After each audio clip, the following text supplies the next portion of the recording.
আসসালামু আলাইকুম বন্ধুরা, এটা হিটসিনটে এটা স্লিংশট। এটা হলো টাইটানিয়াম স্লিংশট। যারা টাইটানিয়াম স্লিংশট খুঁজতেছেন তারা এই স্লিংশটটা নিতে পারেন।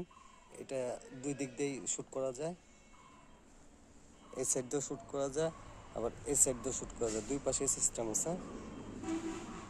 এটা কেউ নিতে চাইলে স্ক্রিনে দেওয়া নম্বরে যোগাযোগ করবেন।